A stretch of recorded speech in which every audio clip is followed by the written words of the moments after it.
Hey, how you guys doing? Let's do it to it. Okay, we're gonna be going over a game between my Milso per Unvik. I don't mean to pronounce the name wrong, but White, and then Emmanuel Burge is a well-known French player. So we're going over the French defense a little bit to get some ideas on how to actually play it and do good in it. That's the goal.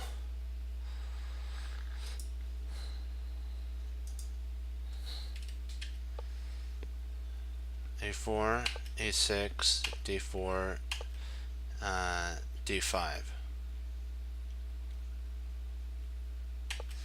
Knight C2, Knight F6, E5. This is the Tarrasch variation. If we were to do the Winier variation, it'd be something like this. And then what we do is we develop here just in case queen comes. And of course we studied last night that Maggie castled. You could do the poison pawn variation if you wanted to. And then you just take here.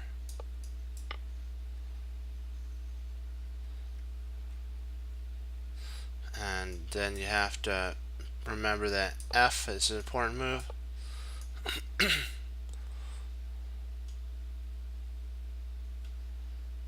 So what do you play here?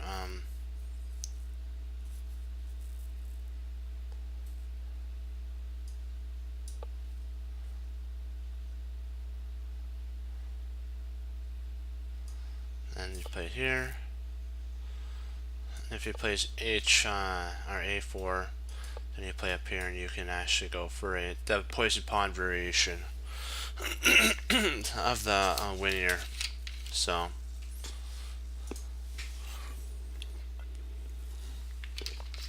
But we're going down the line of the Tarrasch variation.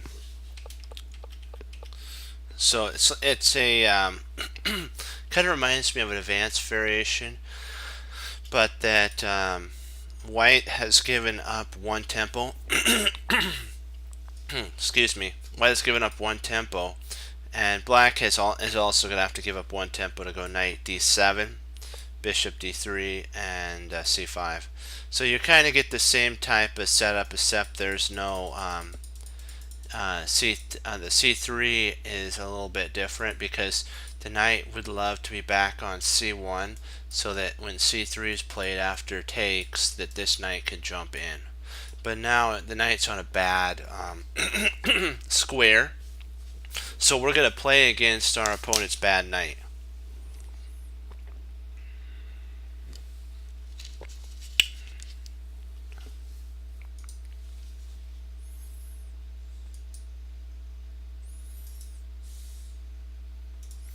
So I'm going to make sure everything's good. Okay, we're good so far. Good, good, good.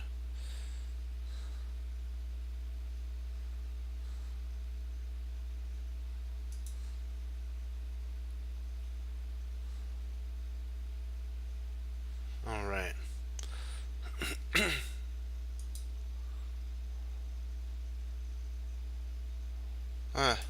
Sorry about this. It's stalling on me again. I don't know why it does that. It sometimes has a hiccup every once in a while. Apologize about that, guy. Apologize about that. That has a hiccup. Hey.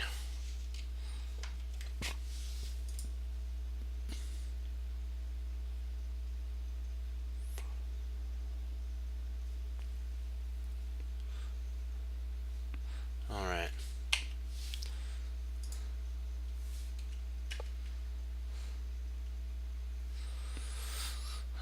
C3, and then Knight C6.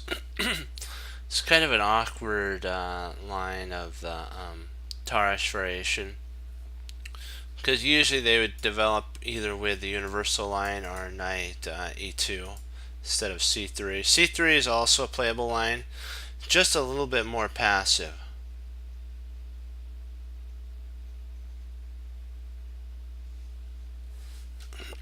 So knight f. Now he's going to the more universal line. You can go to more of a positional line with knight e2, castles, and then knight to f5 are castles, knight h. Well,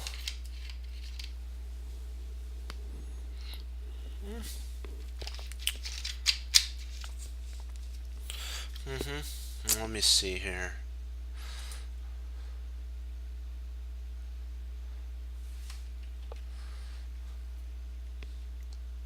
h4 and f6 here. So, like what we talked about, he's going for more of the universal setup of h5, trying to undermine black's castling. And it's not a bad idea.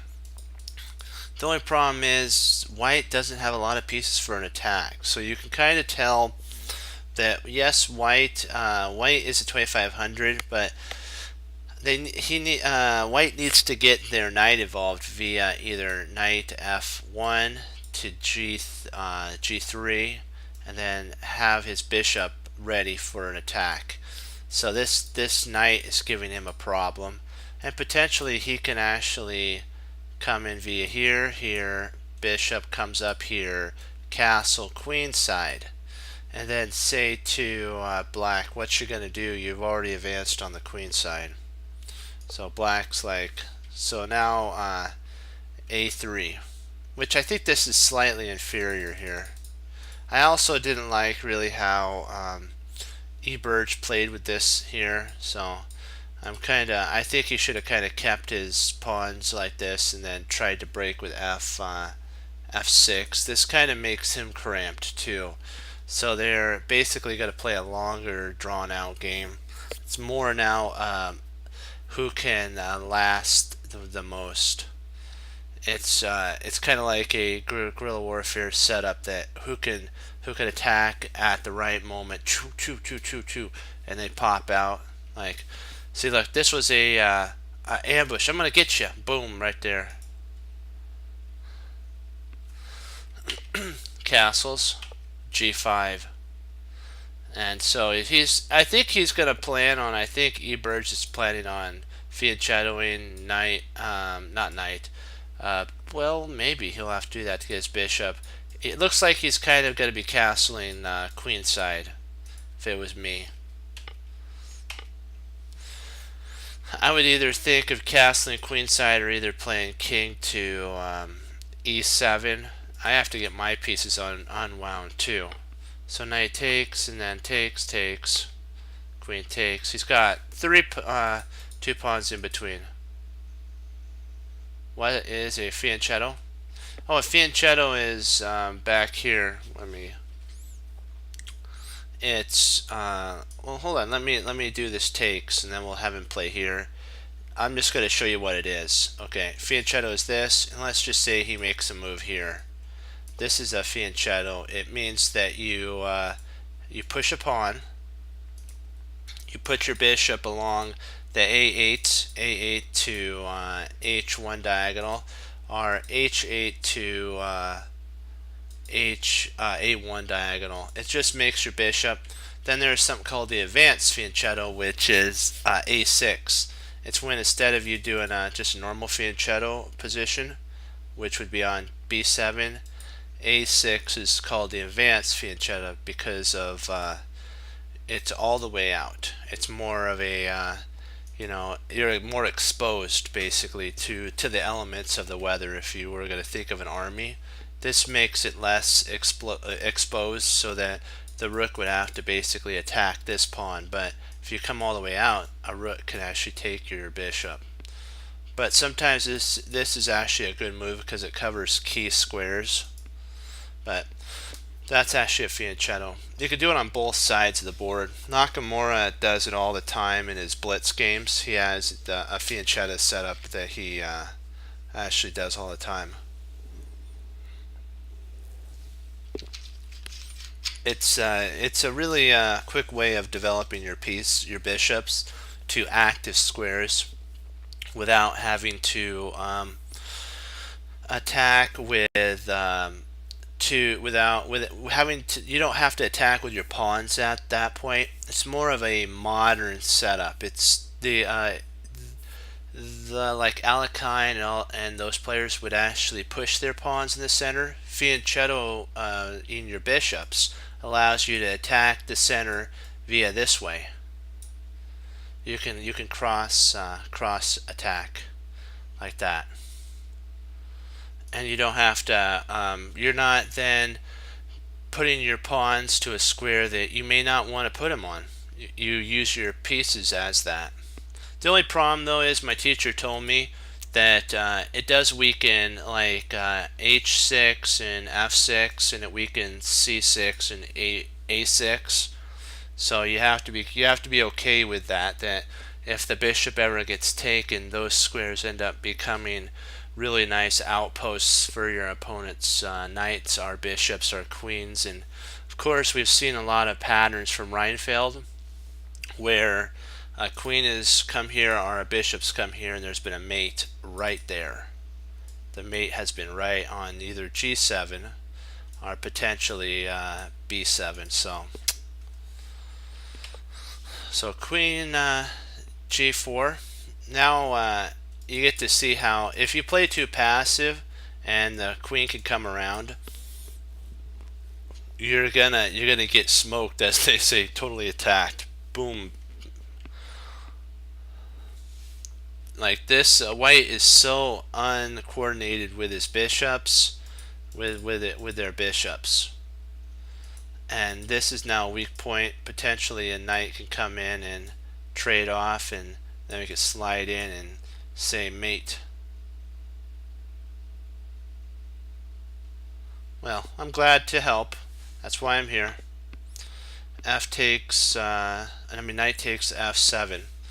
So you have to sometimes get counterplay, which counterplay is you have to be the one to attack. So in some positions, it may look like you're being attacked, but if you have pieces that can hold, no, it all goes back to, I remember what my teacher told me. Resources in military is very critical. Can you defend with less resources than you attack with? And if you can attack with more resources, you're going to win. Of course, that's the name of like military strategy. Who can defend with the least amount but attack with the most? And that's kind of what White's trying to do, is he's trying to alleviate some of this pressure here on himself with like maybe even sacrificing a piece. He can't take here because this, I believe, loses. Let me see. Oh yeah, right here. You lose a with a discovered attack. You come up, actually you come over, and the queen gets lost. So you have to always ask yourself as a chess player, what is my opponent's idea? Why would they sacrifice a piece? I've actually played a game, and I really thank the Lord for allowing me to be allowing me to have the insight to have stopped for a second and actually looked at the position, because I had one of my opponents over the board. Of course, I won that tournament. It was a blessing too, and so I always thank the Lord for those things, because then you get to share chess and the Lord, and there's nothing better than that. And so what happened was he sacrificed a rook. He was going to sacrifice a rook, and if I took the rook, it would have ended with stalemate, or a draw.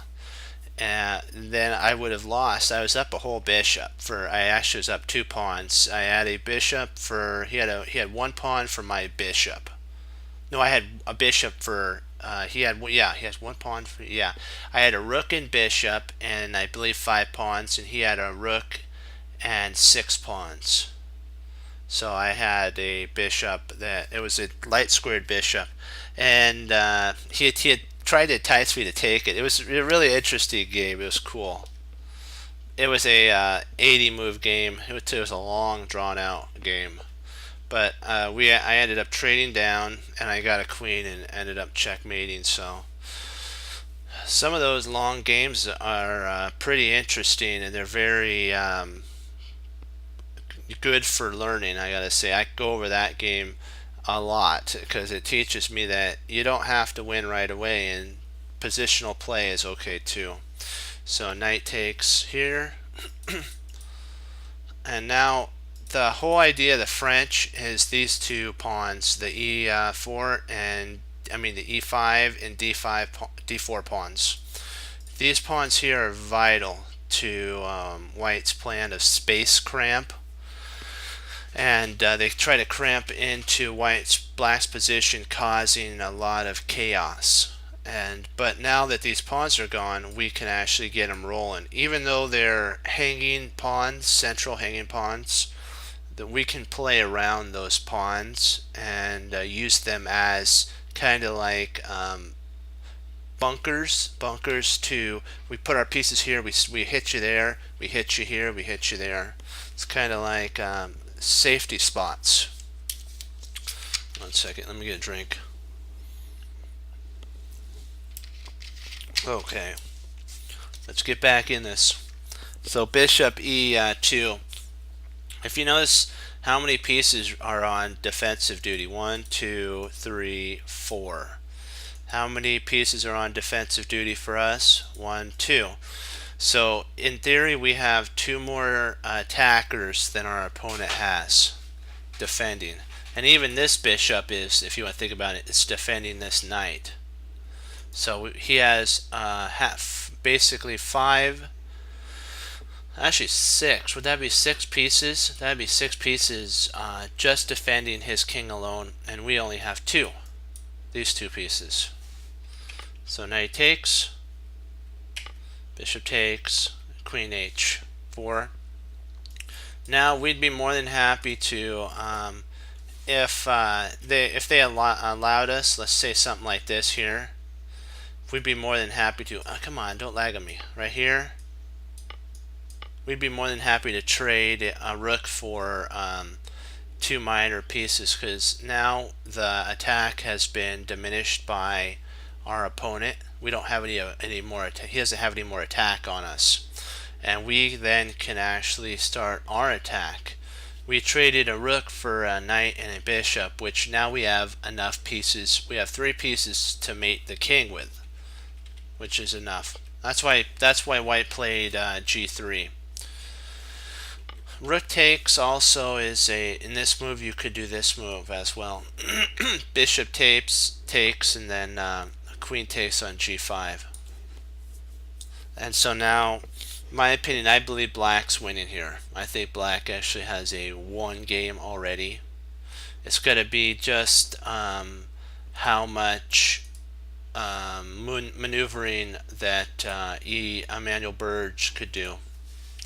b4, bishop d7, c1, bishop d6. Now we can just we can rip this position up with, this reminds me of a game that Ginger GM did one on the Killer French. I forgot the gentleman who did it. There was a grandmaster who was known for playing the French defense. I sometimes it's a pain in the drain when you oh yeah, Yasser plays it too. Yeah, and Tatev plays it, but this was like a Emanuel Berge is a big French player, but there's another one. Slipped my mind, drat. I just like when I can't remember grandmaster games, because our grandmaster names, not games, but it went something like this, and he actually was able to sacrifice a bishop for these 2 pawns here, and actually he sacrificed the knight for these 2 pawns, and he opened it up, and he used his bishops for mass. These bishops did a lot of damage, because if you can open up the position, do you see the power? And look at that. That's like just crushing. That's just devastating right there. Rook e1. King f7. We don't really want to castle, because if you did castle, your king is it would actually lose a piece. b5 loses a piece because of this pin here. So if you were wondering why he didn't castle, and as well, king f7 gets out of the pin on this pawn, so that at the right moment we can actually push this and get our bishop into the fray. Queen f2, or bishop f2, king, rook h8. This is all of Emanuel Berge's pieces are starting to come to life. He got this rook involved now, so not good. And now he's actually threatening to potentially play knight to d4 and bishop b5 and queen to h2 mate, because this bishop, the bishop that would go here would cover this square, and when the queen checked here, it'd be checkmate. So he'd even sack this to do that. There we go. How do you get better at tactics? Well, you kind of just got to work with it. I know that sounds kind of like, wait, you're not telling me how to get better. It's kind of, you have to do them, and then what you do is, this is what Team Chess Cruncher does, which you guys are my Team Chess Cruncher. We if we get one wrong, we'll go over it and find out why we got it wrong and what the tactic was. And sometimes we take maybe 10 to 12 minutes to solve one, but it's all about the learning process. That's the whole goal. Is that's how you get better. Knight g5, and you can't do it overnight. There is no in chess, there is no cramming, and same thing in law, there is no cramming in law. Rook d3, king g7, queen c3 check, knight intercepts. And now this is getting pretty intense here. He wants to wait to check on h2. So b5, rook h.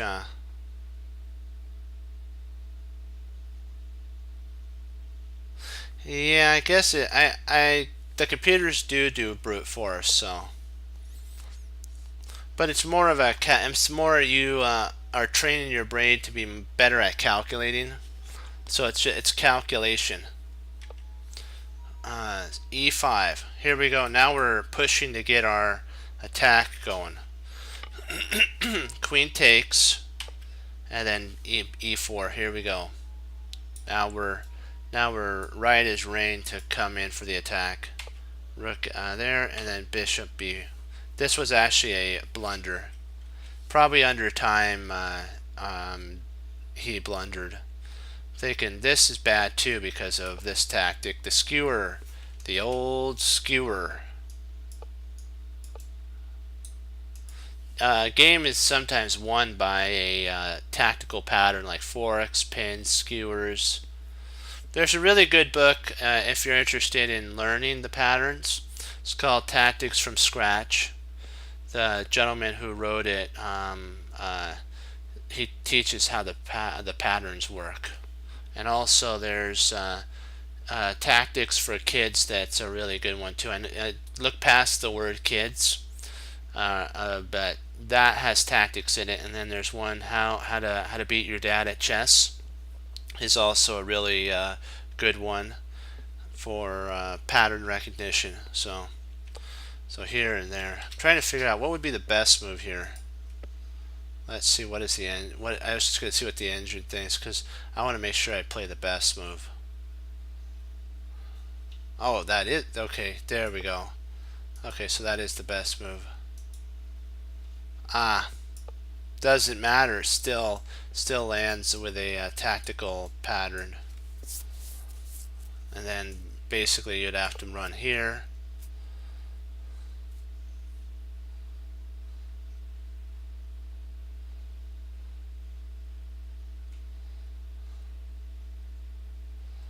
And check.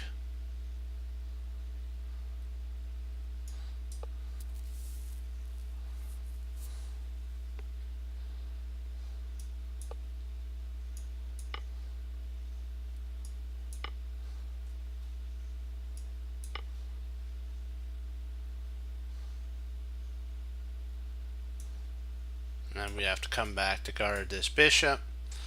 And we're getting so close to, I guess we could actually check here. And after it comes there, just grab that. Then start our attack.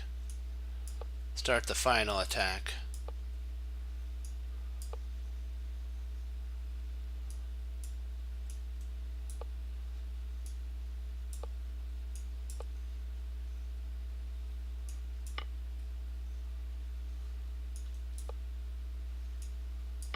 Kazam, you're just picking up material. Oops, I don't think I could take there because the rook would take, so that doesn't work. I just realized that. Probably takes, king takes, and let's see here, check.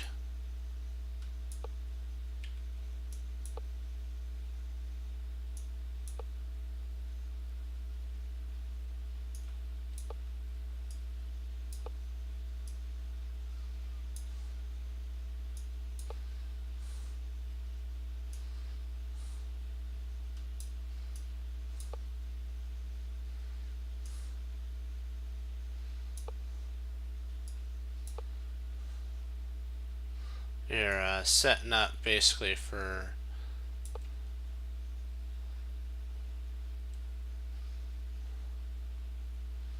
the checkmate.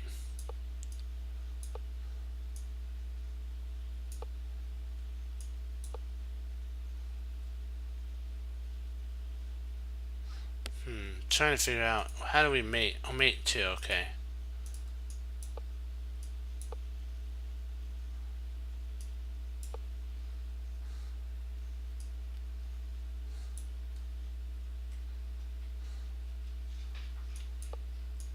There we go. No, I'm in law school right now.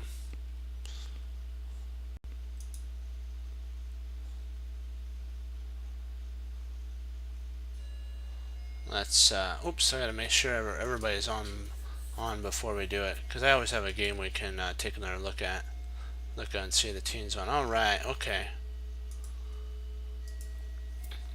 Alrighty here.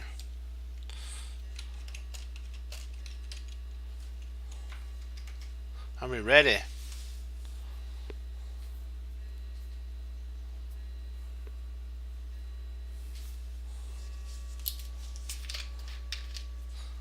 Alright, let's do it. Let's do it.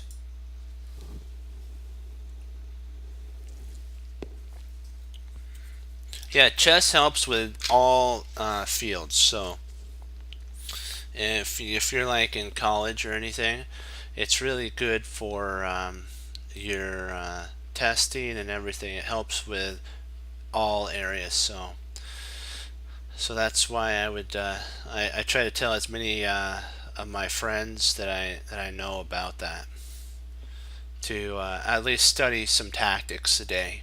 It helps with your studies. Okay.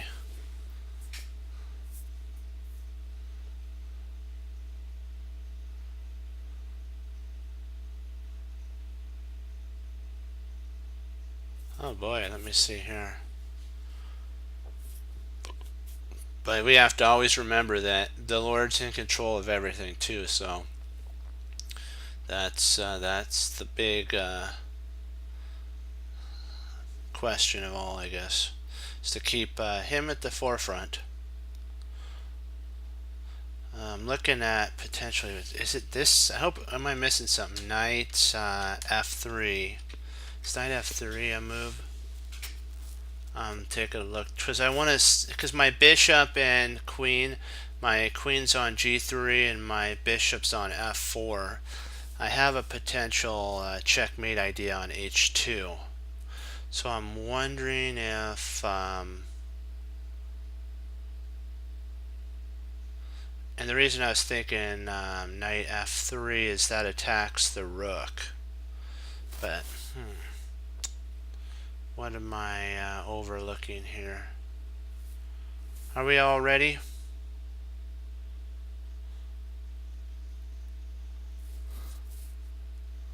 So what do you think, Erie?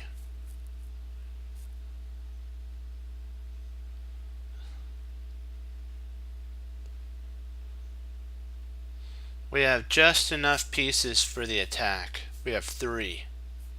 So it's like, wow.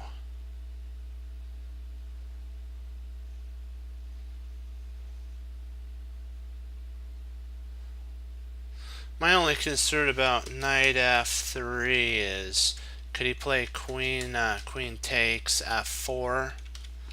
Queen takes F4. And yes, he's down a queen, but look how much material he still has to work with.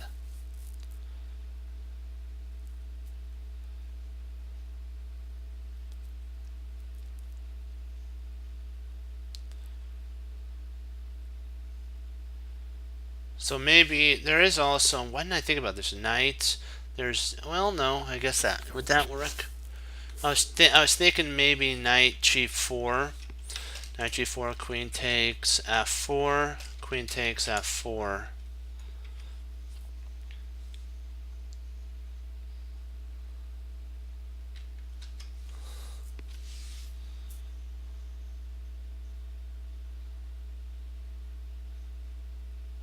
Queen E2. Interesting. Huh. That's interesting. Oh, that's all. Knight G4. Knight G4 is an interesting move. Queen E2. Nice find there. Knight takes. Oh, knight to F2 check, and the queen would have to take on F2. Queen takes F2. Queen takes F2, and I think that leads to mate.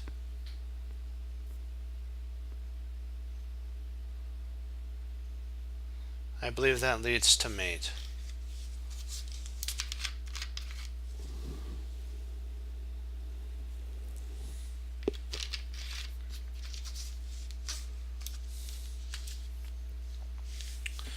Be right back. Take a look to see if I'm right on knight G4. Just take a calculate to see if I'm right.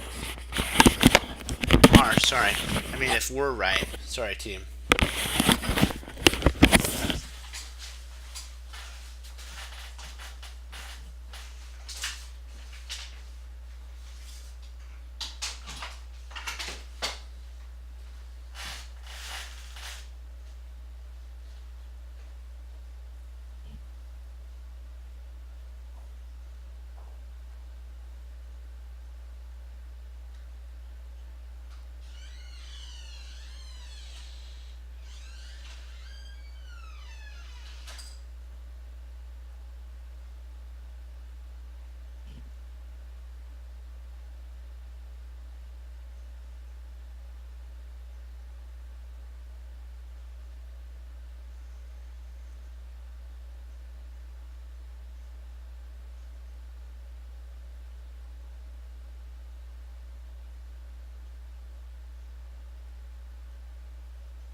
looking at this line here, I was thinking for a second.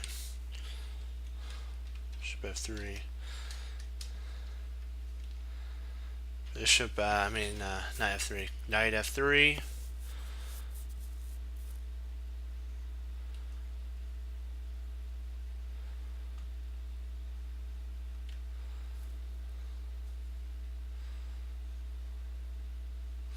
I think I'm looking at the knight f3 line, so let's take a look here. So, okay. So that's more forcing. Oops.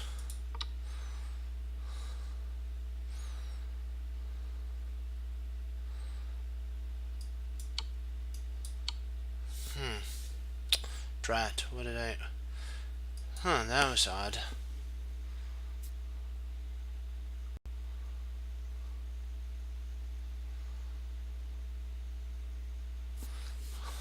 Can't believe I missed that. It's not good.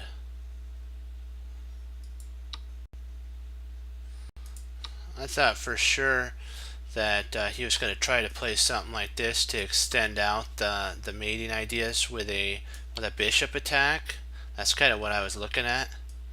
And then after h7, I thought like something like rook here, and then he holds. That was just puzzling to me.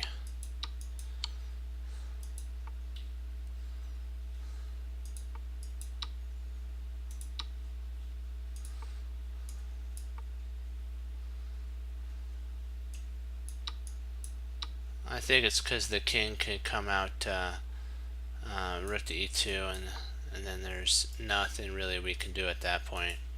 So I think that was the reason. But I was shocked that that he played here. I thought for sure that didn't make any sense. This move didn't. This is actually losing. I mean, not losing, but I mean, this loses, and I didn't think that they were gonna walk into a mate like that. I thought the computer was gonna go to g8. Go figure on that one. Go figure on that one.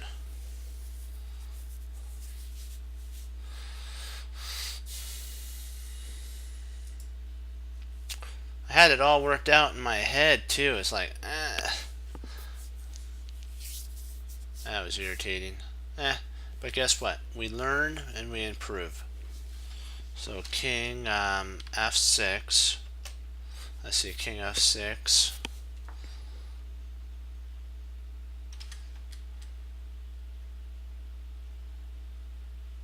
So king f6.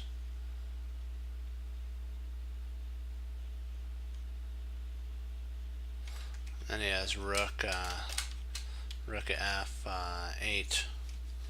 Check.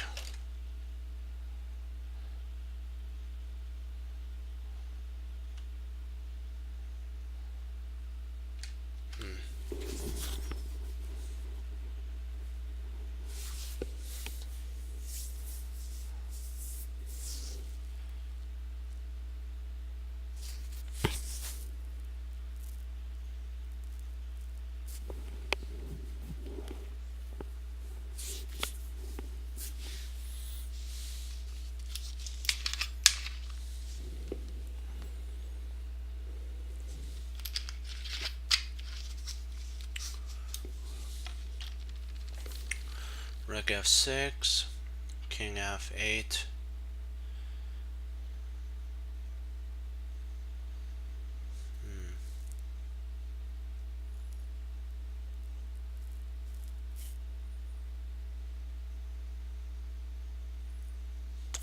I was looking at king e7. King e7 has a problem that if we with rook to d7 check, and then the only move we can go to would be king back basically to e6, and he'd win a knight and then win a lot of material. So let's stick with 6. Okay, check. We got that so far. We now are gonna we have to lose our queen. We understand that that's just how it's gonna be. Because otherwise what would happen is it gets the queen and rook involved, and it would end up being mate. Okay, now that we've gotten king f6, that we talked about check, we have a move between, actually the only move,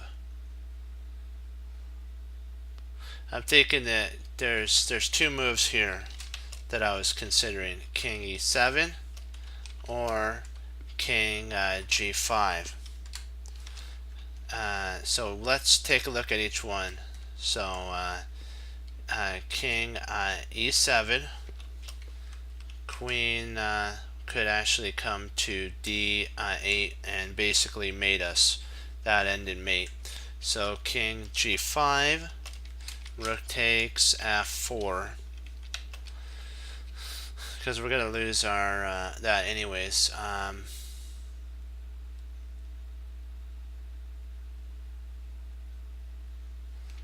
Rook f4, takes f4. Let me see here.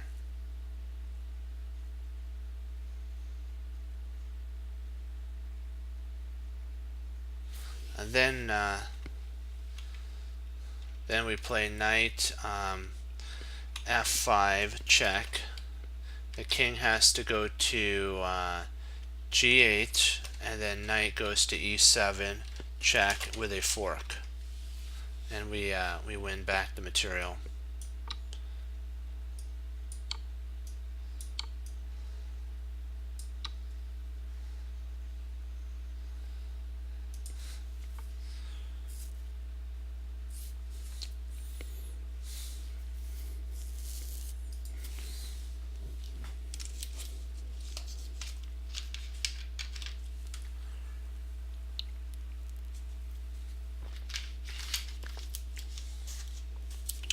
Alrighty. Okay, so f6. This kind of looks like a French defense. This is a French defense type of setup. It looks like a Tarrasch variation of the French.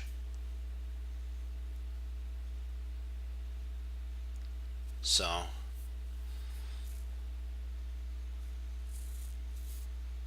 or maybe a Winier. It could be a Winier line setup as well.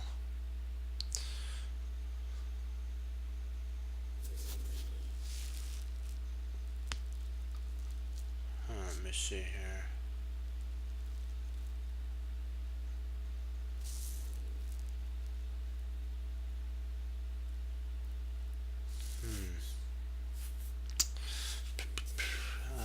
Let me see. Knight takes c6. That's an idea. Getting rid of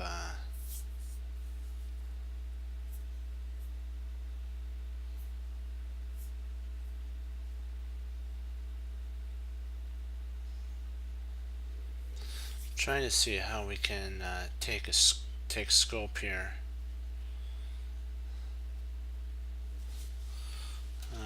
There's knight takes c6 there, or f5, or bishop to d3 is also. I was looking at those moves.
Hey.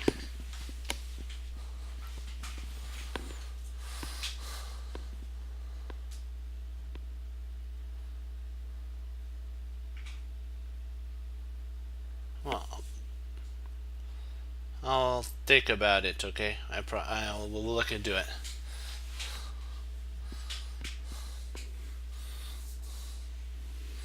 I'll write it down just 1 second so I don't forget. Hold on.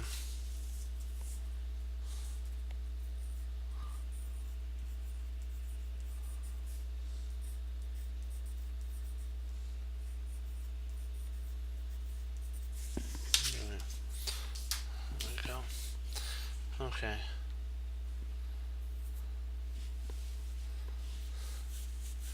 Alrighty.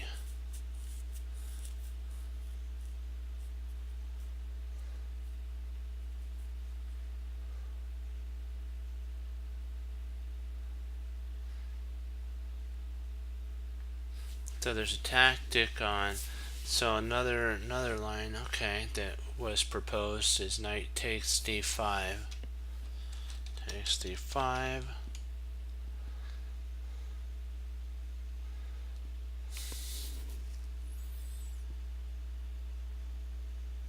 I'm trying to think what tactic that sets up for. Knight takes d5, then e takes d5.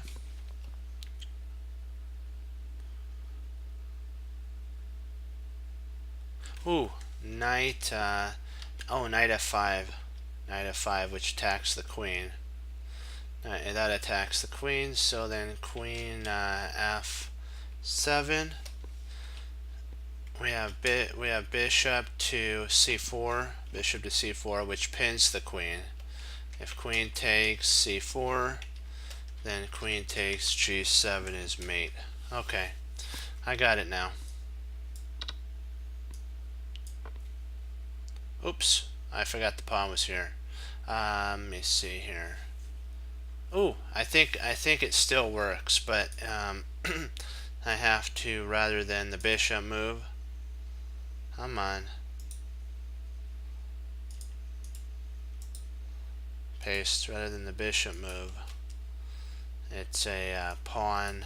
It's a e takes f6. E takes f6. E takes f6. E6, and if queen takes e6, queen takes g7 mate. So he's going to lose the. maybe it is. Maybe we do win the queen.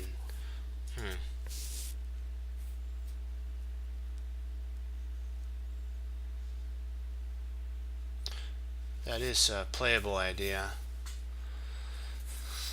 But I think we want to go for mate though.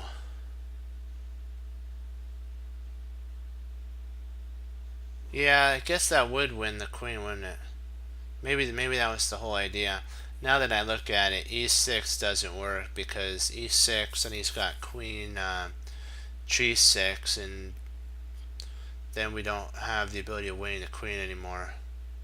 So h6, king h8, knight takes f7, rook takes f7, and I think we're winning there. Yeah, I think this does win. And we take here. Yeah, I was trying to force through this move and it doesn't work. I'm glad we took a second to do some calculation analysis. That's always good to do.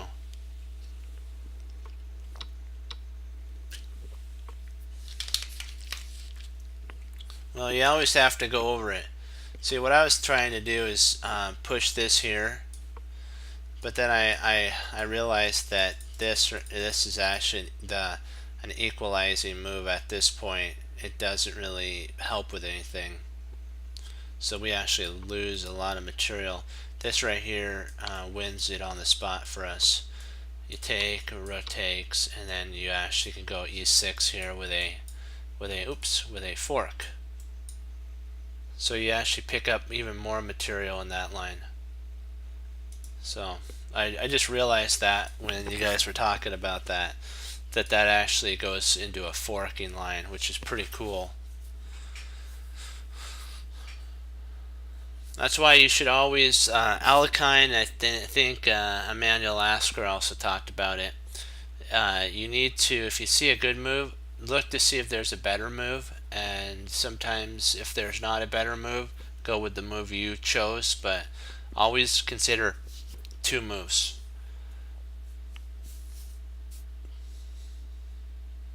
And I figured that they became world champions, and if that's kind of the way that they thought, hey, there's something to it, right? Let's see here.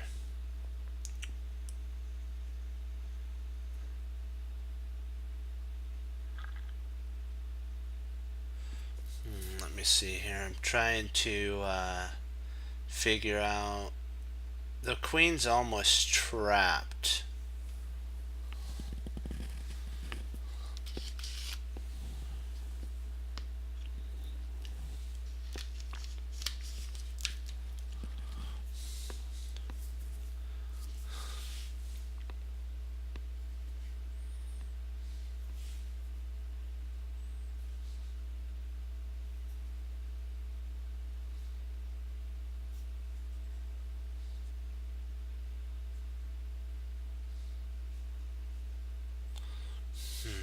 What am I?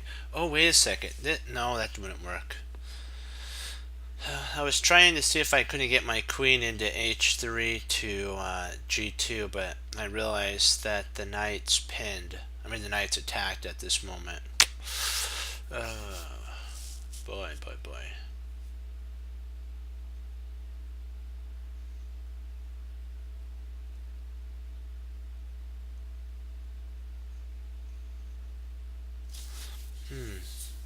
That does potentially win a knight. Wow, I never thought about that. I guess I should have looked at that. There's knight takes e2, and then if the knight, I guess the knight would move, wouldn't it? Oh, I get why. Let's see. There's also d3, which is really forcing as well. So there's knight takes e2 or d3. I'm thinking the most forcing line is d3, because if he leaves d3 alone, we can actually take on e2, and we're forking the rooks at that point. And then we'd also be attacking. The knight would lose its protectorate on e2, so we'd be attacking the rook and the knight. It's a double attack at that point. So d3, if he does something, we'll say like queen. We're just going to say queen takes b7. You have e takes, or sorry, d takes e2. If rook takes d8, rook takes d8, and then what would happen is there's two pieces on pre. One is the rook on f1 and the knight. So the rook would actually have to go to e d1, or sorry, e1, and then knight would then the queen would take on f3, and it would end in mate, basically check. So let's go with that idea.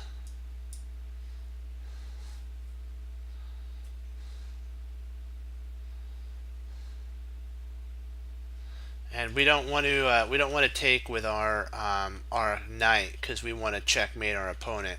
So we're going to want to take with our rook. Rook takes d3, and if e takes d3, queen takes f3, king g1, and queen to g2 is mate.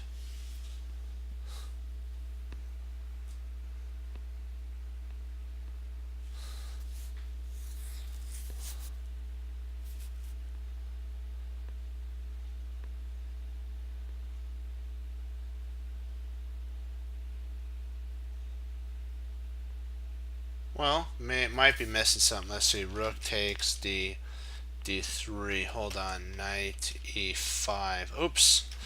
Uh,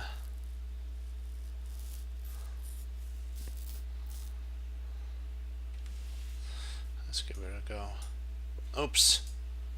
Then it's this.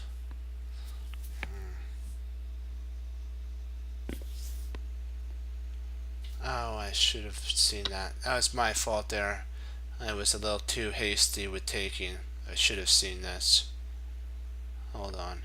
After he moves back here, there, rook takes. If you take with the rook here, he has knight to e there. So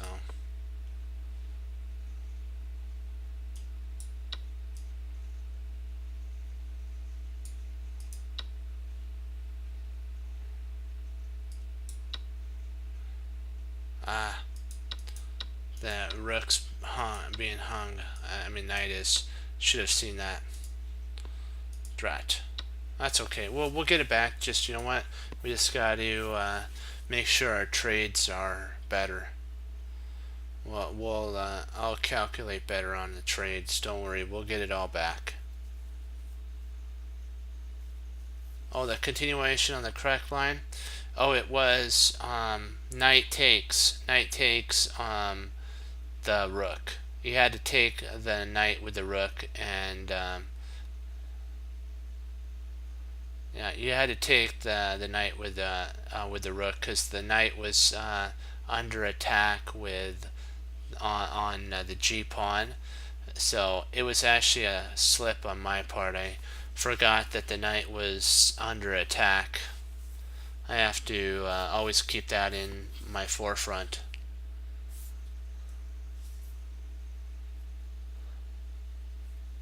Well, after knight takes, yeah, after knight takes, pawn takes, you're up in exchange. So it works either way. So not to worry, we'll get it back. Not to worry.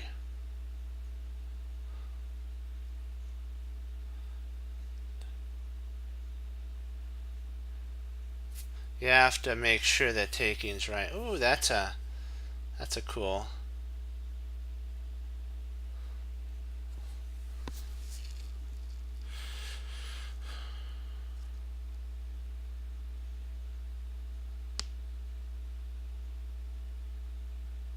So rook takes bishop. So rook takes e5. Check if king d7.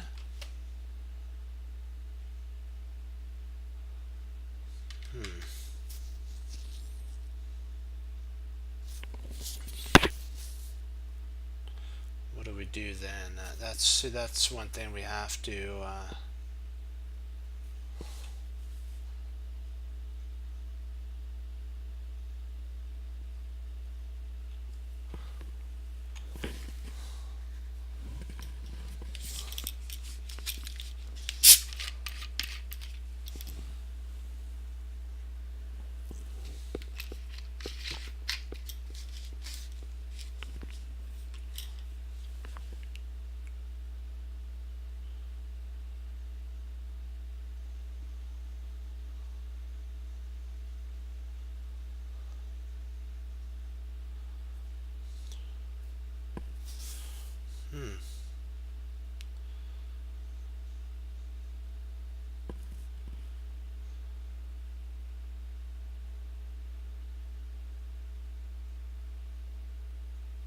Okay, bye bye.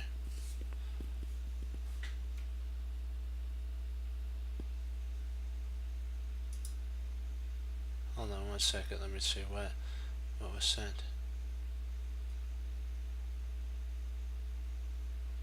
Hold on, come on. I heard something was being sent.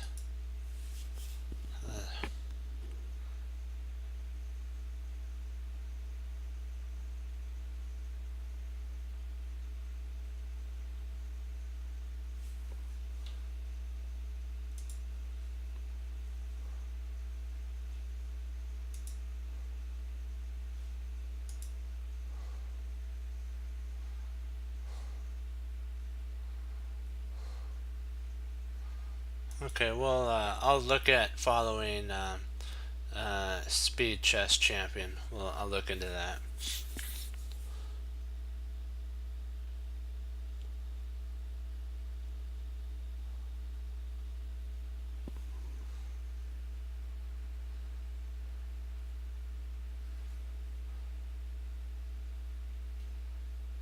Let's see here. What's that?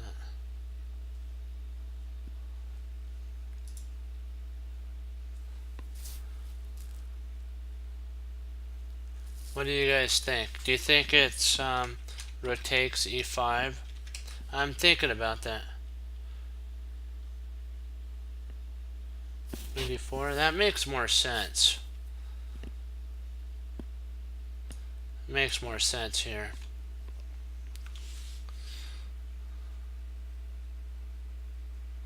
This makes a lot more sense though if you think about it.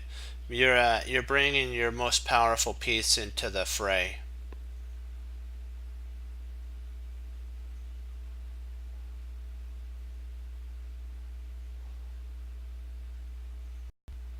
Now we got to consider because I didn't think he was going to move his king. I thought he was going to bring his queen back or move his knight to like d7. I didn't think he was going to move his king. I thought he was going to kind of seal up the position. I didn't think he was going to move his king because that's not a good move. Let me see here. Do we play? We can't play queen takes e5 because of rook e8, and basically we're close to looting. Yeah.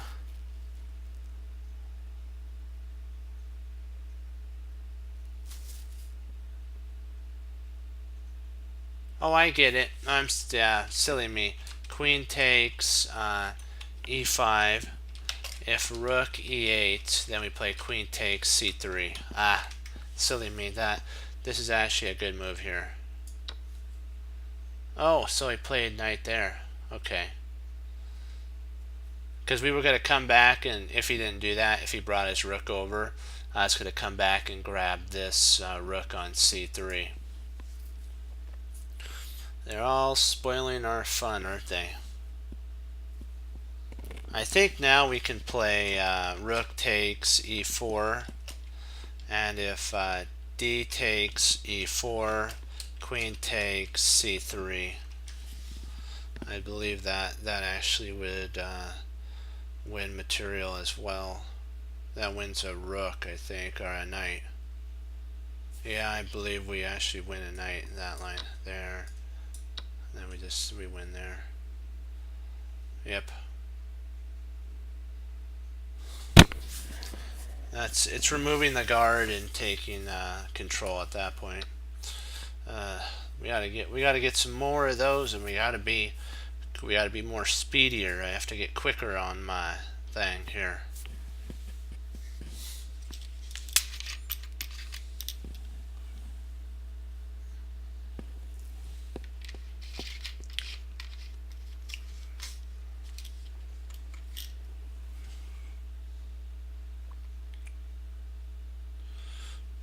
Boy, I want to take the knight. I want to play knight takes c6, but then queen d6 check. I guess we could just take the queen at that point.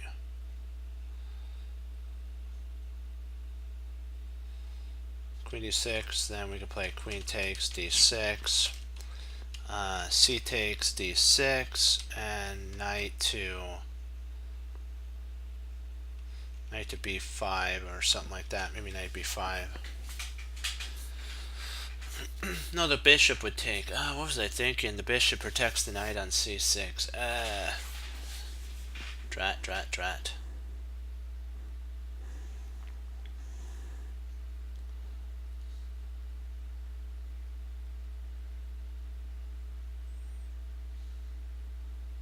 So maybe we'd have to play first rook g1. Rook g1 first, maybe. Rook g1. And if the queen went to e4, we would play f3. So bishop e4, f3, and then we'd eventually, after the bishop went to g6, we would go knight takes c6.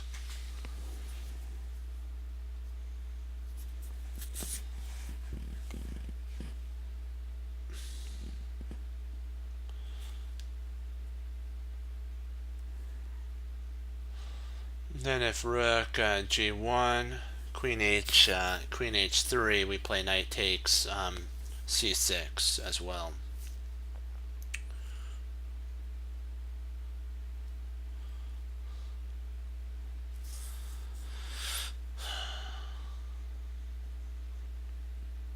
So are we agreeant on rook g1? We have the line.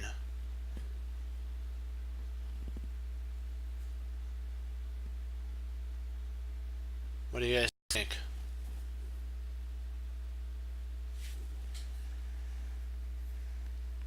Want to run it past the tame.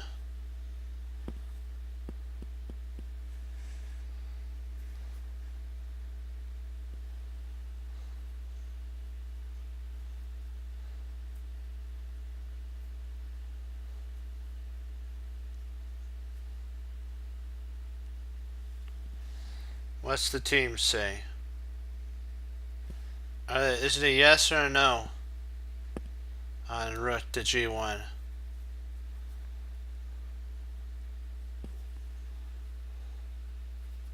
f4?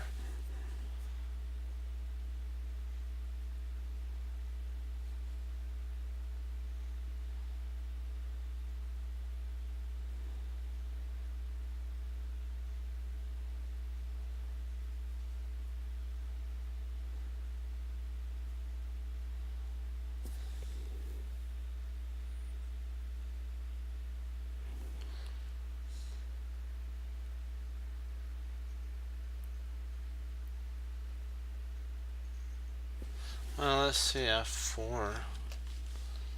That attacks the queen. So queen to...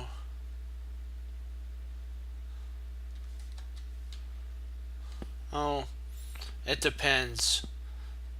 Sometimes 2 hours, sometimes 2 hours and a half, sometimes an hour 45. Yeah.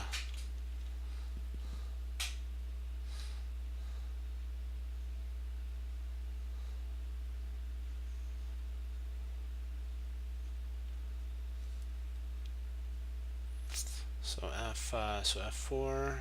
See, where would the queen want to go? If queen d6.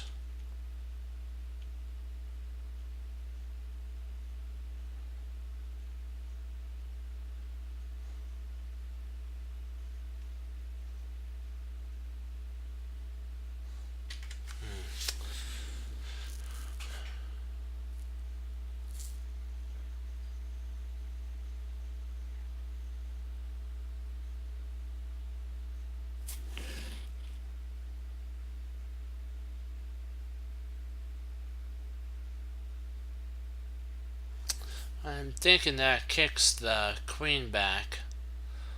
And how do we then, let me see. We have some checking ideas that potentially could arise out of that.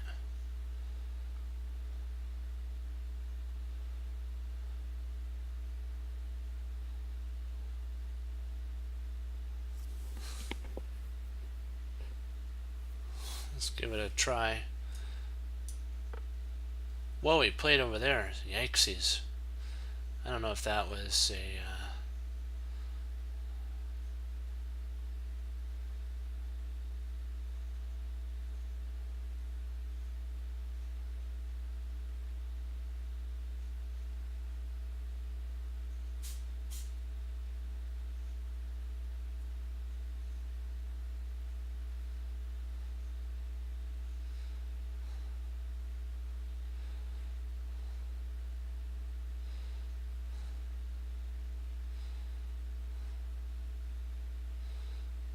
trying to figure out now what to do. After queen a5,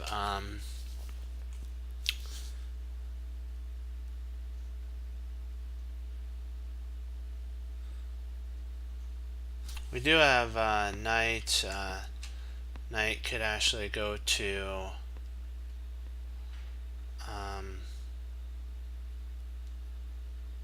b3. Knight b3. That attacks there, there, there, there. Queen would have to go to a6.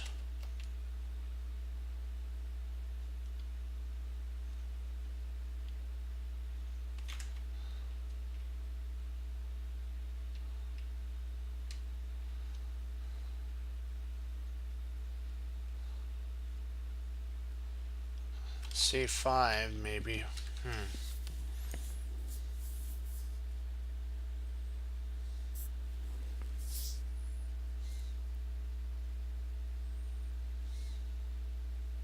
h5. Oh, didn't I see that? A discovery. That's silly of me. I should have seen that. Bishop. I need to.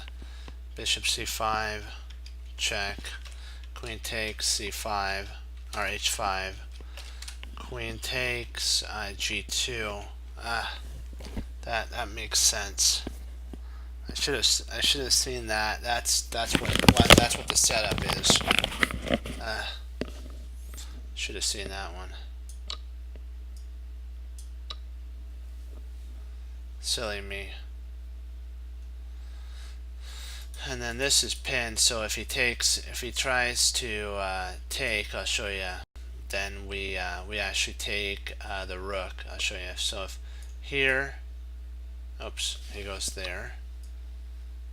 And by the way, if we played here, knight takes, queen takes, pawn takes, and then the queen would move back. It would end up being a draw. We'd still be better, but not as good as here.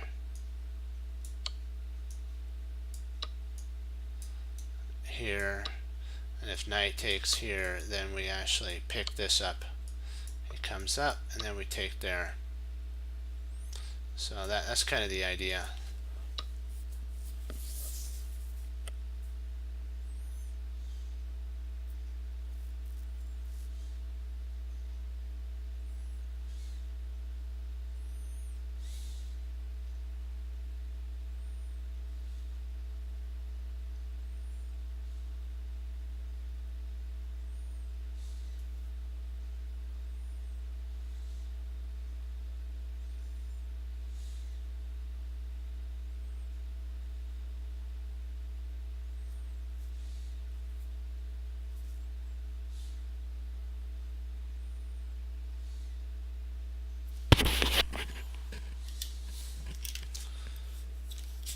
I'm looking at king takes a6.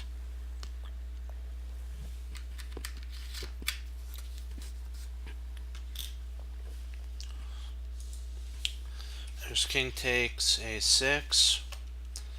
Rook takes e3. Or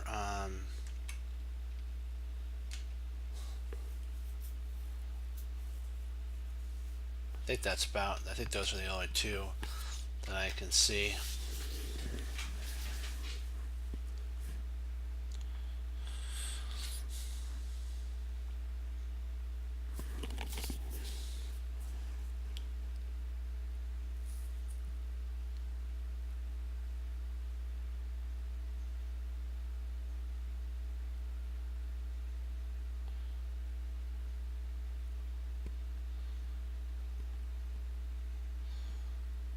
Well, that makes sense. Rook takes e3.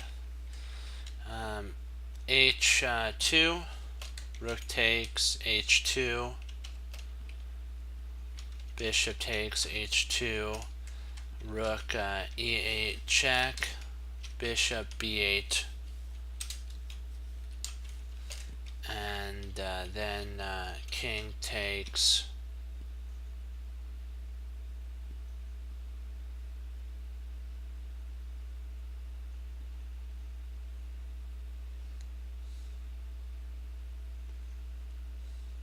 a6. I think that'd be stalemate though. Let's see what they play.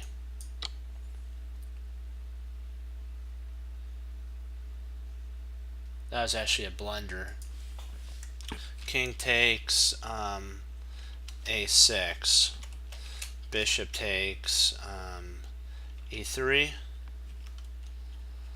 Then rook to f8 is mate.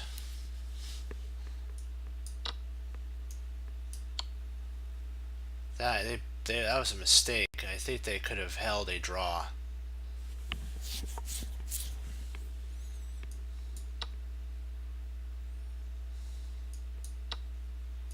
This, I think, holds a potential draw, I'm thinking. Like if you take here, bishop takes, this is a draw. So rook e1.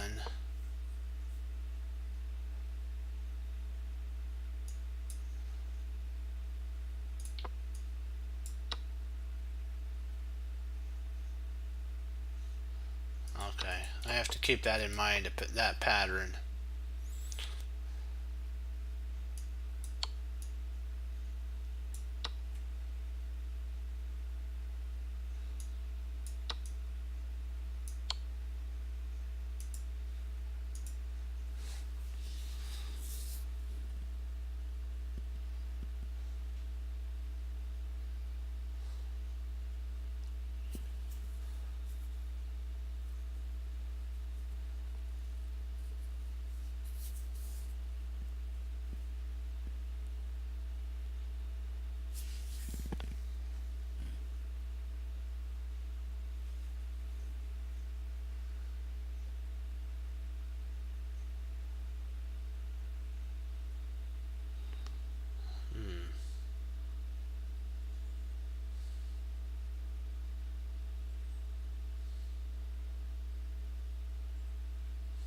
Knight c6 is interesting.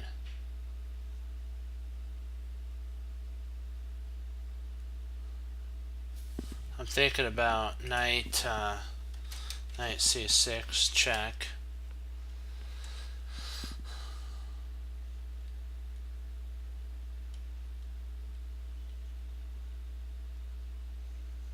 King b4, no.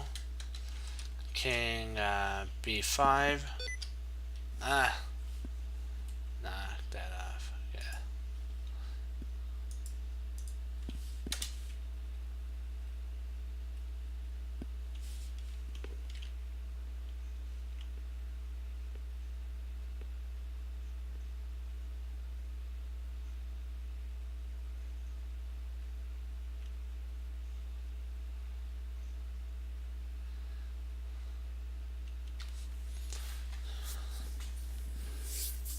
c6.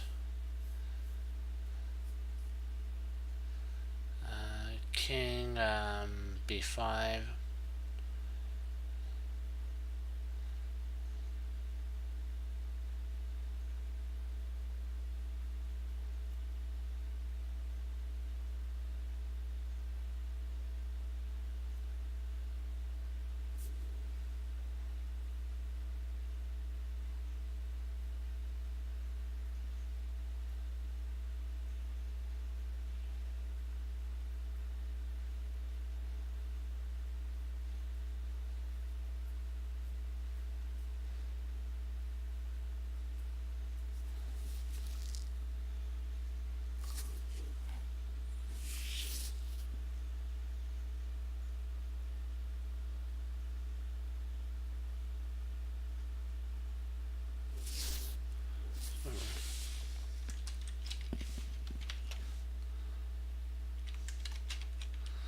Takes b4.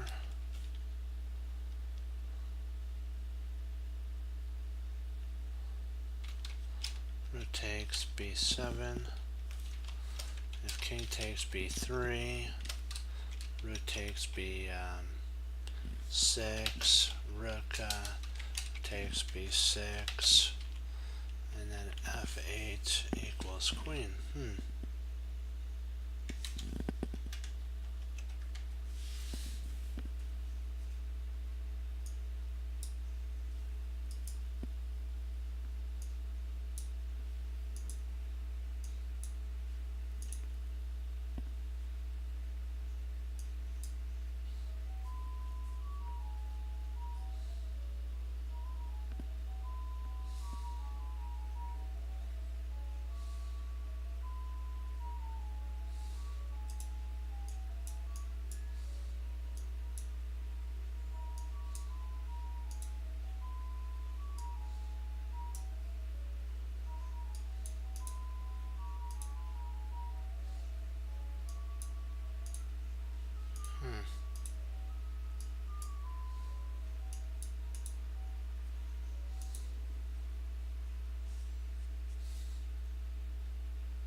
Okay.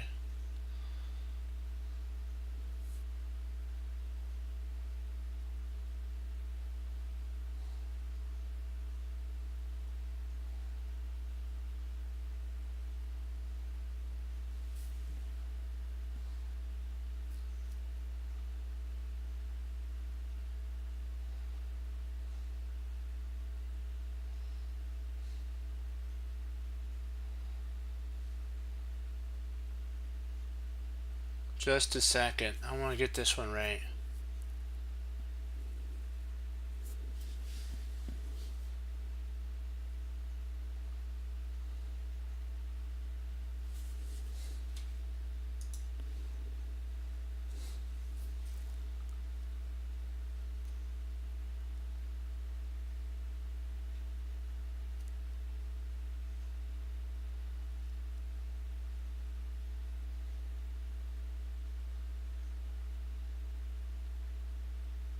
Let's see here. So rookie 1 to rookie 5.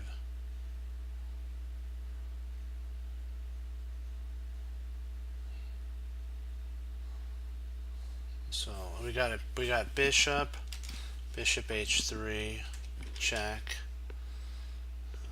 King e1.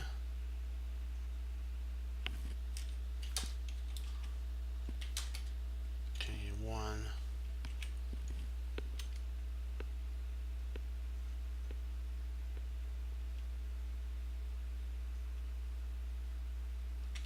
And we have bishop g4. F knight c3.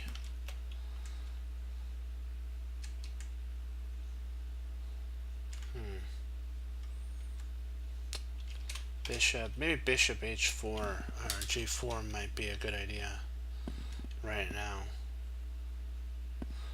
Then if knight c3, queen h1 mate.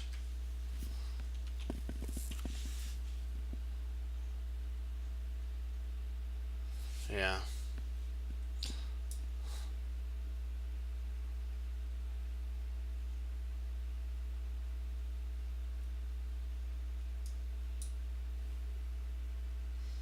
And then we'll go over a game.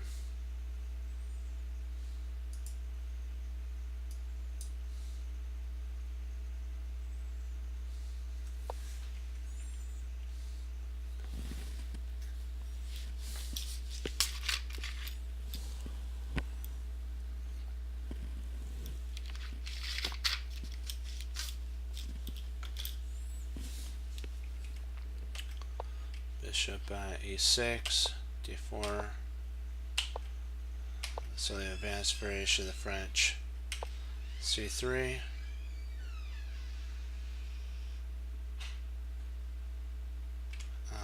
Knight c6, knight f3, and queen b6. This is the old main line. Usually a3 is a good move here.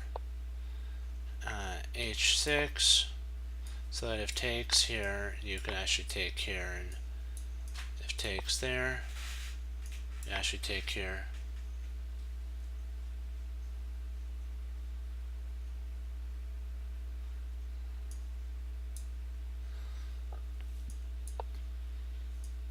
You can actually grab that, and you're good to go. So right there, takes, knight in. There's two ways to protect. There's this, which the main line is that taking. There's bishop b2, which is usually what's being played nowadays. Bishop d7. This is to trade off our bad bishop for his good bishop. g3 or g4. This has a weakening problem here. Totally. h3 and then f6. He takes, I takes, and knight c3, knight f4, f7. What we're trying to do is get uncramped. Queen e2 and bishop e7.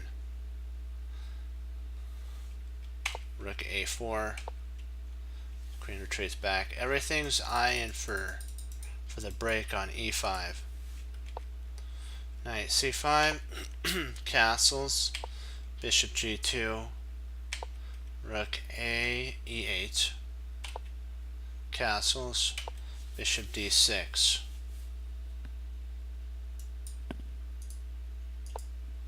Rook a, c1, a6, and rook to c2.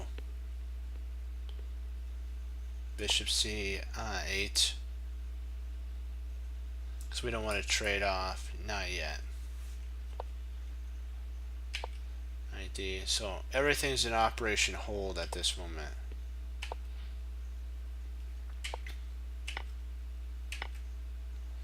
So takes rook. Bishop takes. He takes back. And then bishop h. Shirov was a tactical genius, so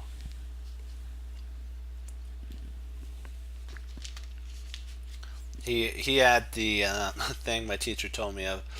He's all in. He's a true berserker.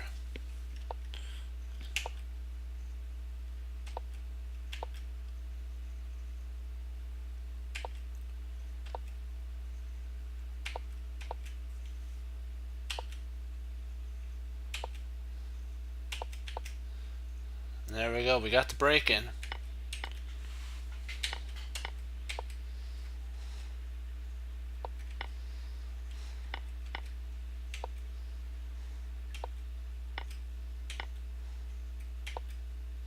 Now we're up a whole piece in that line, so that was a brilliant move from Emanuel Berge.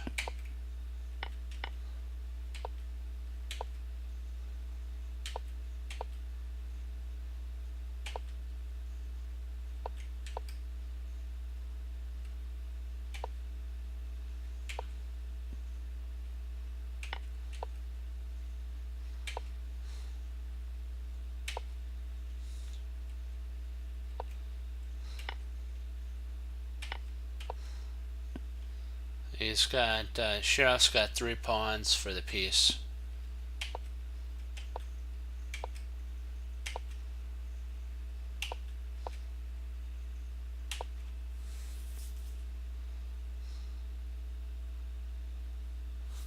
So basically the next couple moves would be here, here, here,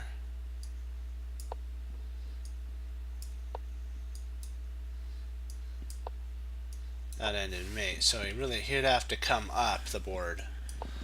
And then we just play here.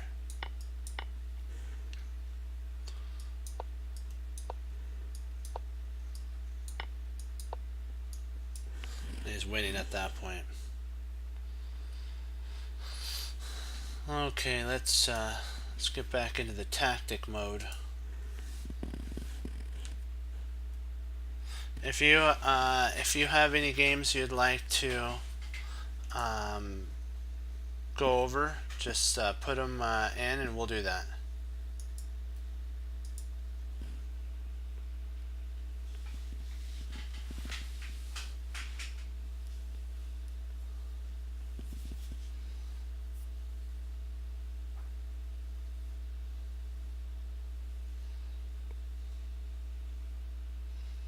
Let's see, how are we doing on time?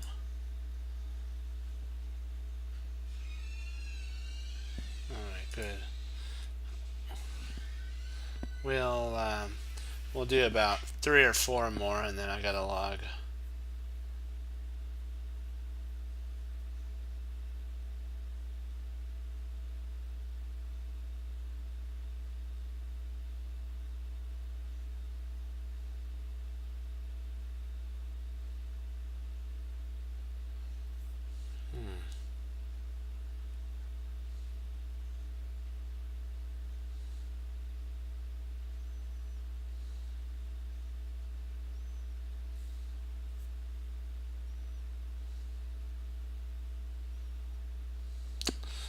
I'm really trying to see, how do I see, we're so close. We have to somehow protect that that G pawn though. G5 pawn.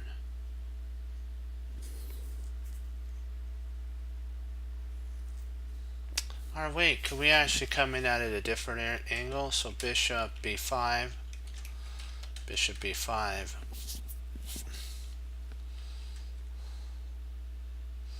If king f6,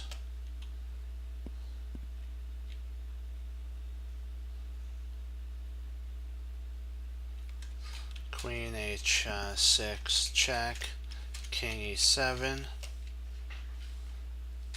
and then queen to e6 I think is check, king d8, and then queen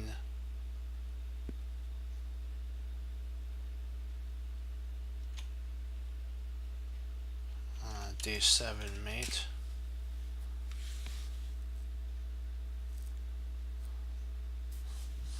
Oops, let me space it out.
Hey, had to get some tea.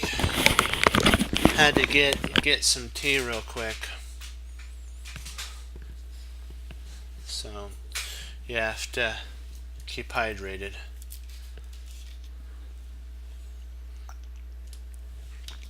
There's one other move I was looking at while I was getting tea. I was thinking about it. Should B3. Okay. Does it work out the same as the other one? That's one thing that I was looking at here. Bishop B3. Queen takes B3.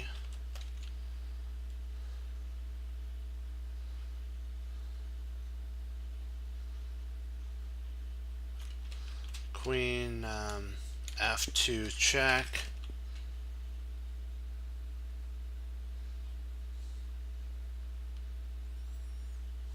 The king takes G5.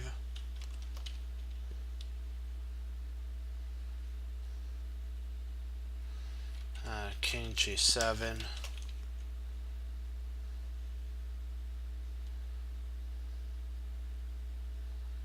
And I think we're good on this. Let's give her a go. Oops.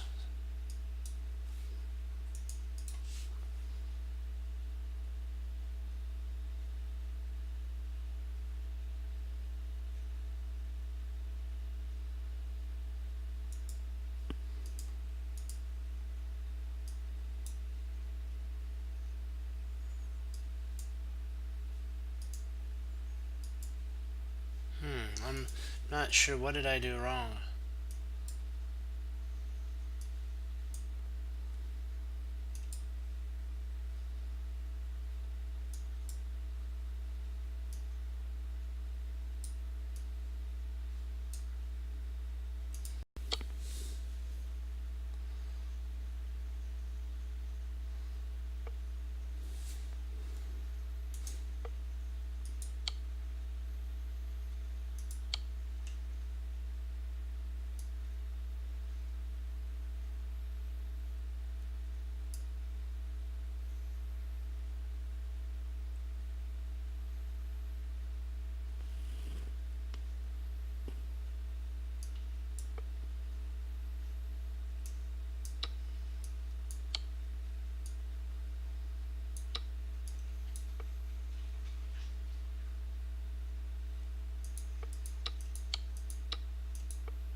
Okay, let's knock these out.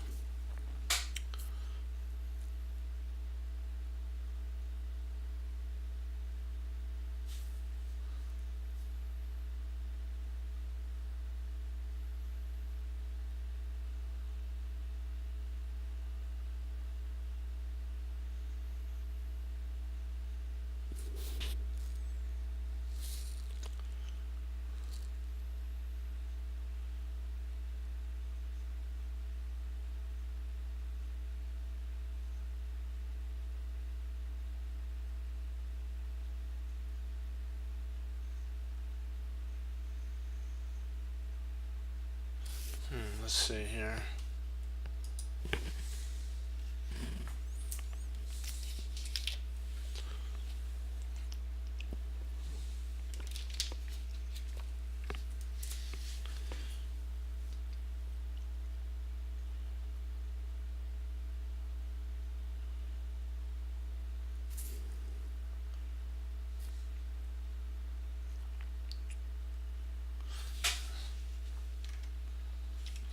E5.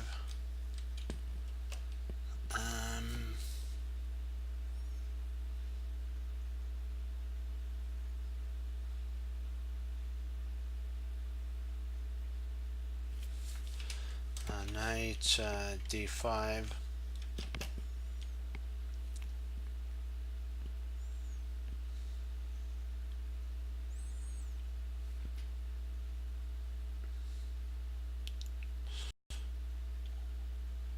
So I'm thinking that I have to play bishop takes D6, rook takes D6,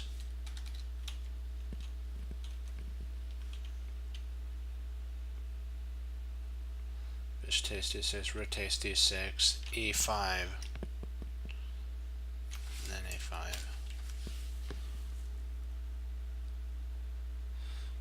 takes d6, rook takes d6, e5, knight d5, pawn takes rook. Okay, let's do it.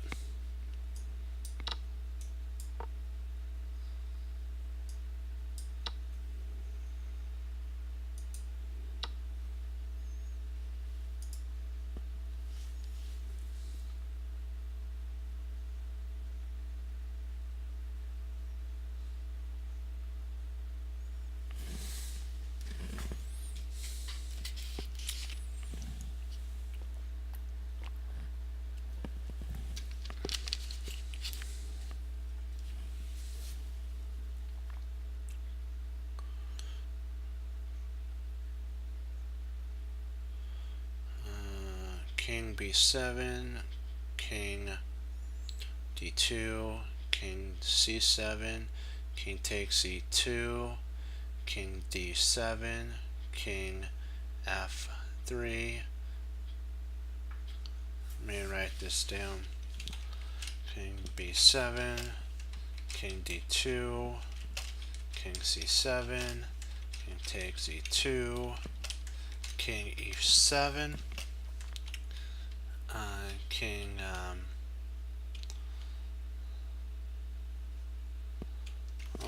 okay, king b6, king d2, king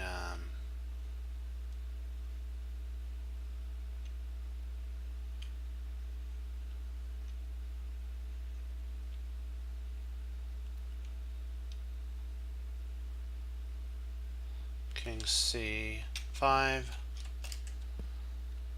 king takes e2, king d5,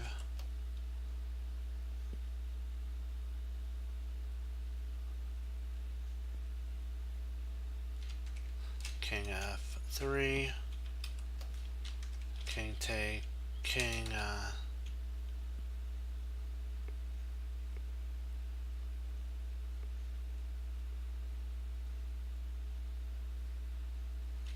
I think b6 is right. Let's go with b6 first.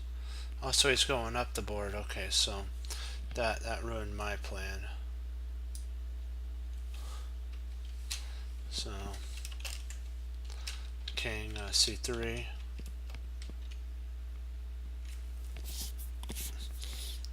Then basically we have king c5. King c5 then. And then he'd have to, after king c5, king d2, king d5, king takes e2, king e6, king f3, king takes e7, king f4, king takes f6. I think that's right. Is that right? Let's do it.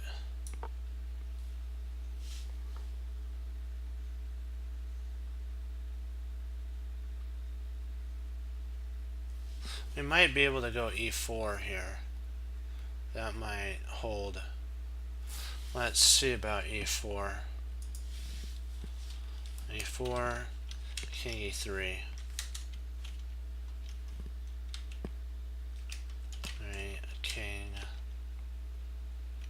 I don't know if I don't think king e4 is right. I think it's moving the king that's right. I think king d5 is right.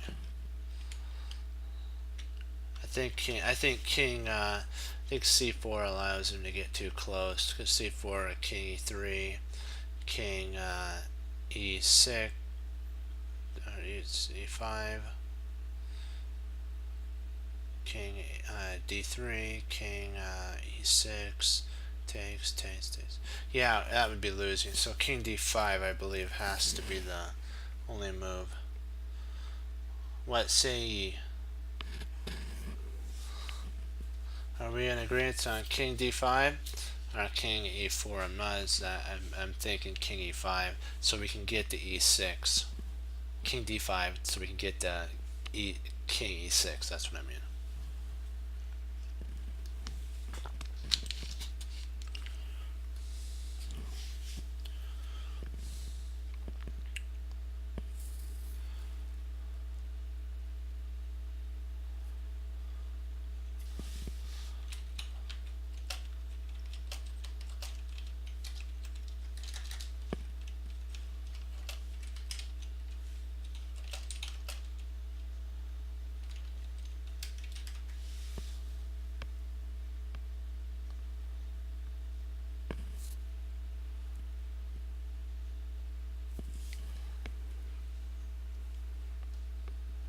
See how we're doing.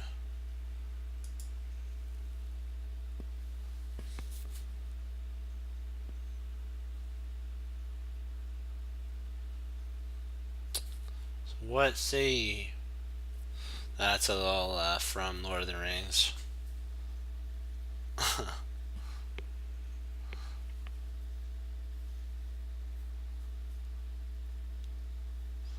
King d5 or e4. I want to involve my chess cruncher crew. My team. Because we're a team together. I want you all to feel like you're part of the chess cruncher team.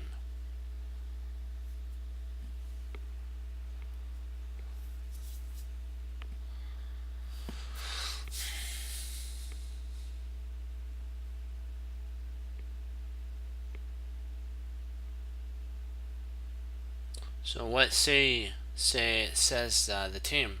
King d5 or king e4? Waiting for a response from the team. Anybody want to give a response?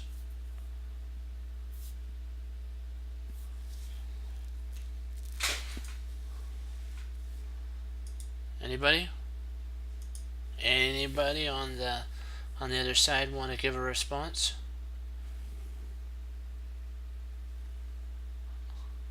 I'll give you some time to think about it.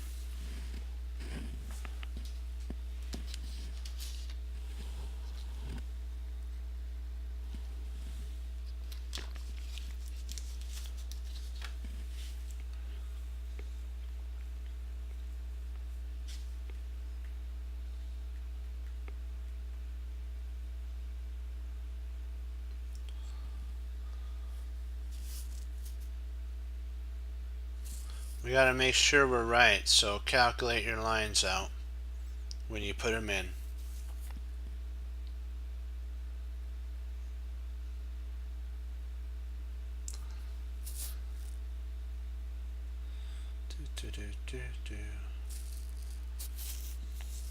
Is king d5 right? Do you guys have a line for that? Or is e4 part of it? Or is there another move?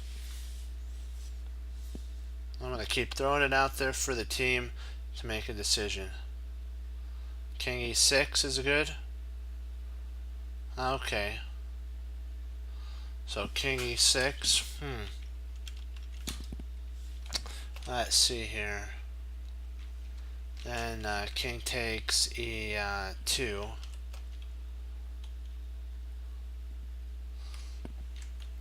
King d7. King e3. King takes e7.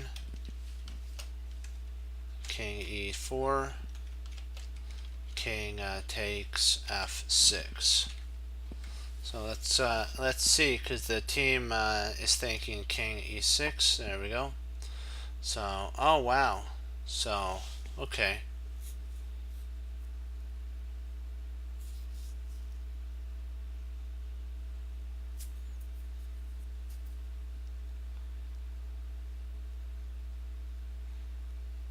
Whoa. So he actually is not taking. Interesting. King e3. Huh.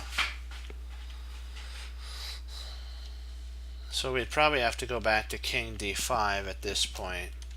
And then if king f4, we have king e6. Or is it? I would king, not king e, king f4. Yeah, king e6. Yeah, so d5. So we are right at d5 so far. So good. Okay, so now we have to go king to e6, king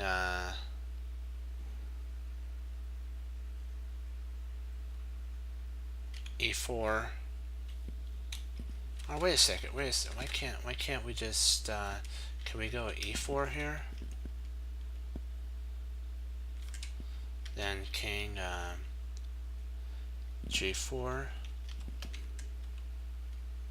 king e6, king f4, king takes e7, king takes e4, and then king takes f7. Huh. Yep, I think we...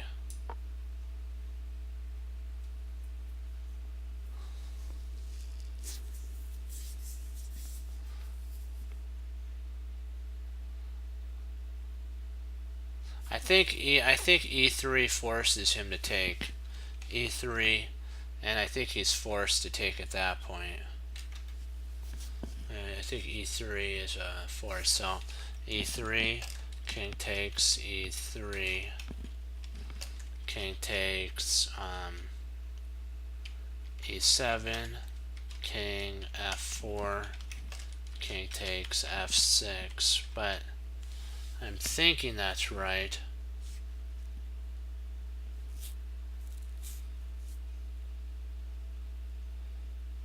Just wanted to make sure I'm on the right track. Is that right? What does the Chess Cruncher team say? Because this is kind of one of those longer ones.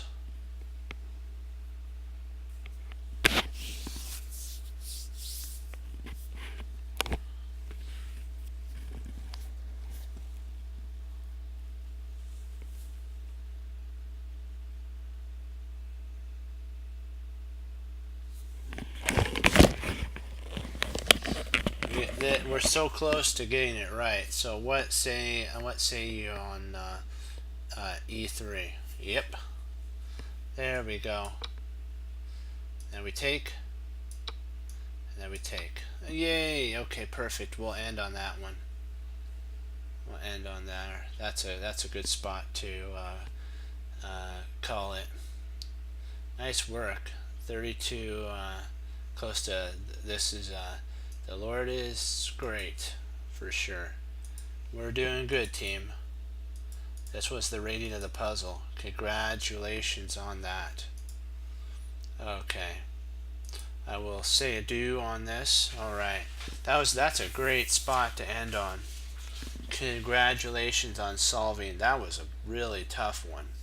I don't think we've solved one that high before. Congrats on that. We become what we think about. So whatever you think about, if it's sad, upset, or that you can't do it, like what Rusty says, if you think you can, you will. If you think you can't, you won't. Either way, you're right. So that goes back to E. Nightingale. Rusty and E. Nightingale have the same type of way of thinking, that you know what, whatever you're thinking, it will end up becoming what you do. So that's why you got to always keep the Lord in your thoughts and in your heart.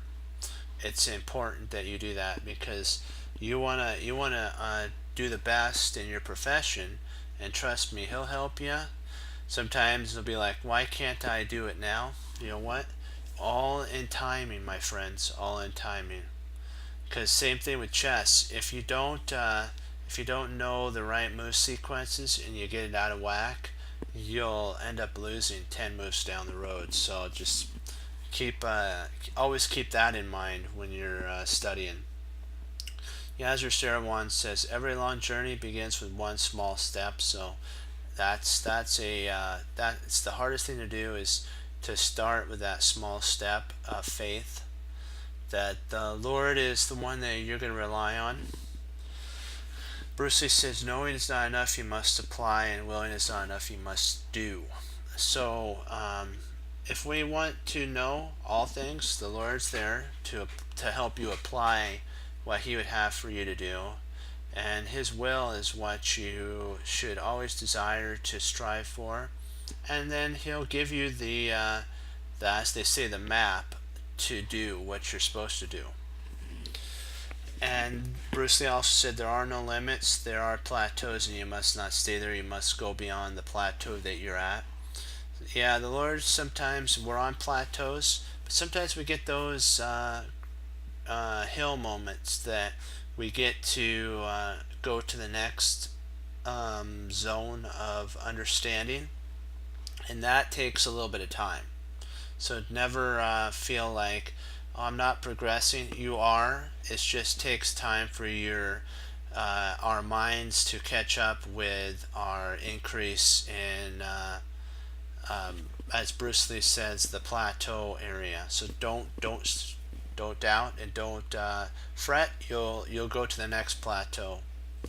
Bruce Lee also said that he fears basically the person or the man who has practiced, who, no, he fears not the person or the man who has practiced 10,000 kicks, but he fears the person or the man who has practiced one kick 10,000 times. That's the same thing, that the Lord puts us in situations that we have to practice and practice and practice. And we think, are we ever going to get our chance to use our abilities? Just wait, just wait. You know, there's always that. We always talk about the arrow, how arrows are made. It's put when the archer makes the arrow, you're put in his quiver, which means his safe spot. But when he uses you, trust me, he'll hit that precise dot, and we'll get to glorify the archer, not ourselves. And let me see. I remember on Mission Critical when Tom Thumb Thumb said to Tango that, remember that, actually, he says, life is about treasuring your victories and learning from your losses. Remember that mistakes do not define you. It is how you handle the mistake that defines you. So, you know what? It's not if we're going to make mistakes, how do you handle the mistakes? Do you let it get into your mind and that doubt creeps in? Or do you say, how can I improve and how can I keep pushing forward? And I believe we have one more quote that I always like to say: don't give up, get up. And you know what? What are we? We're chest crunchers. What happens when somebody asks us what we are? We're chest crunchers, and we get to tell them. We hang up our coat, we hang up our hat, we sit down and study. When most won't, we do. And that makes all the difference. And keep pushing forward, my chest cruncher friends. And you're always welcome to bring your games and to participate. More than happy for the participation, and to always keep moving forward, onward and upward, and improving and having fun along the way. So never feel like your opinions don't matter. They do, and your games do too. So bring them. And I'll leave you with that. And if you like what you see, click follow and join us on our journey to 2800. And I'll leave you with that. As Wesley So says through the Lord Jesus, as I say, God bless, and I'll see you next time on Chest Cruncher TV. Have a blessed morning, afternoon, evening, and Lord willing, I'll be on tomorrow. And we'll keep pushing forward to our road to 2800. Congratulations on the 31 plus puzzle today. Congratulations, and we can do it. Just keep pushing forward. Don't give up and don't give in. Always strive for greater things. 2 thumbs up. Go Team Chest Cruncher. Hoorah. Be blessed, and I'll see you tomorrow. Bye bye.